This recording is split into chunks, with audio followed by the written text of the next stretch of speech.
October 24th, 1979 would be the first Grateful Dead show at the Springfield Civic Center. And I honestly didn't know what to expect. I mean, so my group of friends in high school, you know, we listened to a lot of different music and we'd go to a lot of different concerts, and you know, the Grateful Dead was music that we listened to.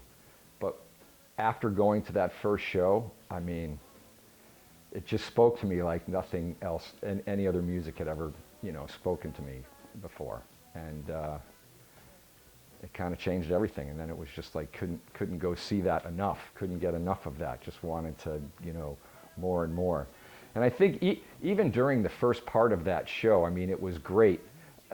I think the hook got firmly sunk in the beginning of the second set, the Scarlet Fire.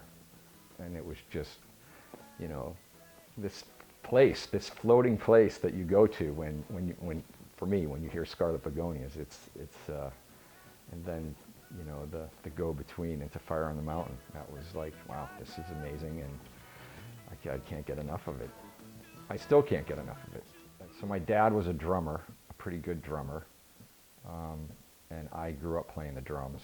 My mom wasn't, they weren't very musical people, but there was music like Ella Fitzgerald or, you know, Glenn Miller, or, you know, my dad listened a lot to Buddy Rich and Gene Krupa because he was a drummer. He had this collection of albums that sort of off limits. But when there was music playing, that was the kind of music that was playing. You know, I mean, the Grateful Dead is number one on the list.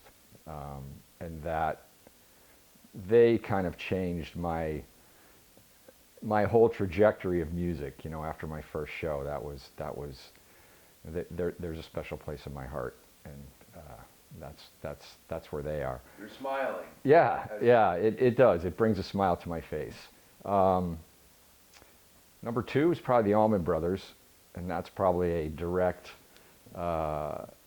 It's because of the influence from my brother, who's a ginormous Allman Brothers fan. Sees them a lot, and he's probably seen as many Allman Brothers shows as I've seen Grateful Dead shows. So the Allman Brothers. Wilco is probably third, and my love for Wilco is much later in life music. You have influenced me, you know, with the Wilco thing. I mean, I knew who they were and I listened to them, but they've just become one of my go-tos, and so they would be three. Anything Reed Genauer, I mean, Strange Folk, Assembly of Dust, and that comes from the storytelling. I think Reed is an amazing storyteller, and it just comes out in his music. And five would probably be Neil Young. It was hard to come up with that fifth one because there's a few that, you know, are on that level that could be. I mean, five, you know, you could probably name out 10 real easy, but to narrow it down to five, that fifth one is tough. But yesterday it was, you said the Rolling Stones. Yeah. So you've been thinking about it. I have been thinking about it, and the Stones are there, but I don't know that they would be five. You know, if somebody were to tell me I could, you know, bring 5 albums, I don't know if a Stones album would be one of them. Definitely Neil Young live at Massey Hall would be, you know, on that list of albums. I've changed a lot in terms of, you know, music wasn't always a big part of my life, even though I was following the Grateful Dead all over the place to see them. There were lots of other things that you know, you're involved with in life. Sports was a big part of my life. So as I've gotten older, music has become more important. I mean, it speaks to my soul anyway, and it has a calming effect. It's just a feel-good place, and I think more so for me, live music is an even better feel-good place. You know, it's nice to have music playing, but being there, feeling it, is a whole different thing. And yeah, it takes you to this happy place that you know, everything else seems to just sort of be stripped away when you're, you know, hearing music, live music anyway. For me. going to college in New Haven and living in New Haven for a while, I was fortunate to be around some pretty good music venues that always had, good music, live acts. And Toad's Place, there was a place called the Agora Ballroom on Whaley Avenue in New Haven, a Great American Music Hall. I think seeing Roy Buchanan, this is probably 1982 maybe, at the Agora Ballroom is one of the most memorable shows. I really didn't, I knew who Roy Buchanan was and had listened to some of his music. To go see this guy live, I was just so blown away that, it was amazing to see this guy play. Buddy Rich in a 12-piece horn section at Toad's Place, and that was probably early to mid-'80s as well. Very memorable show. And, there's been other shows. There's a band called Max Creek that played around all the time, and they played at the Great American Music Hall frequently. I don't know if there's an actual show that is that memorable, but I'm trying to think. Those are probably the two most memorable, shows in a smaller venue that I've seen. I mean, there's quite a few Dead shows that I would consider memorable. Most of them are at Madison Square Garden. I mean, there was a benefit, a rainforest benefit show, and I think it was maybe 1988, something like that, and they had a big lineup of special guests, and Hall & Oates were there, and they came out on stage and played a bunch of songs with the Dead, and it was just so surreal.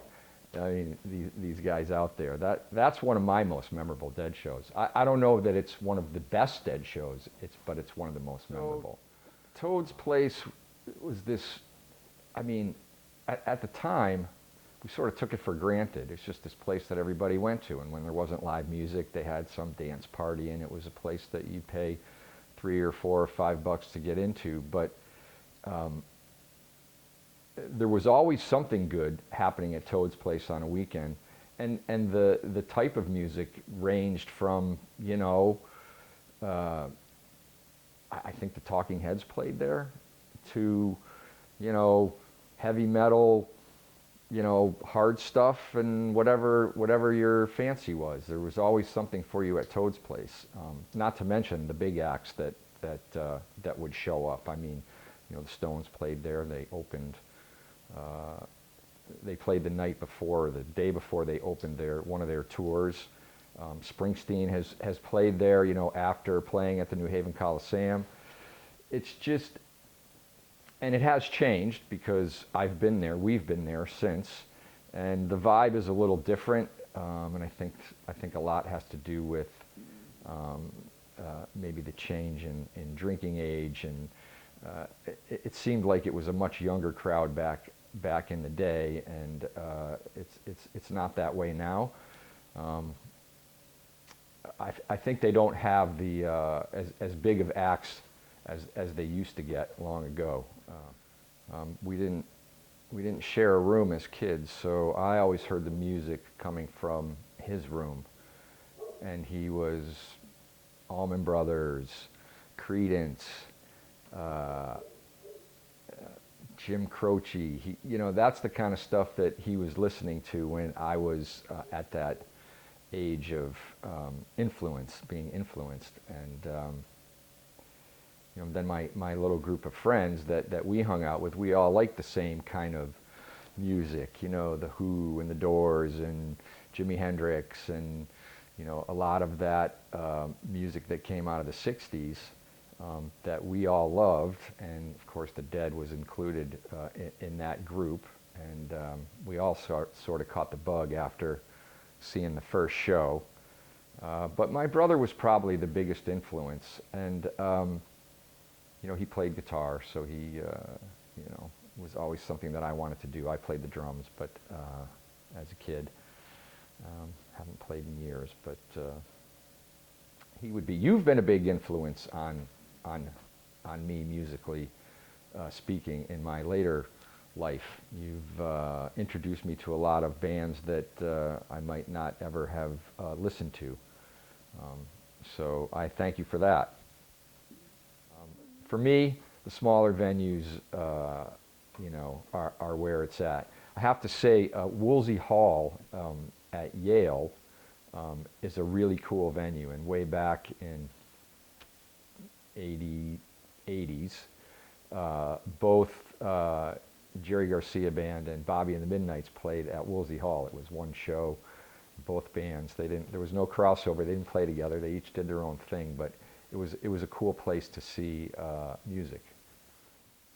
So I would say Beatles. I mean, I want to say both because I feel that they're so very different, and I so very much like them both. But if I had to make a choice, yeah, I would say Beatles. What was it for you? My first car and I bought it myself with my own money working was a 1972 Dodge Charger, blue with a white vinyl top and gull windows on the side.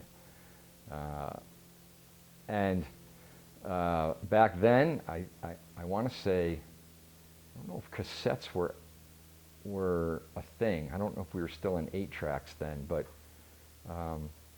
ZZ Top Fandango album would be tape would be what was playing. That's how I see my first car.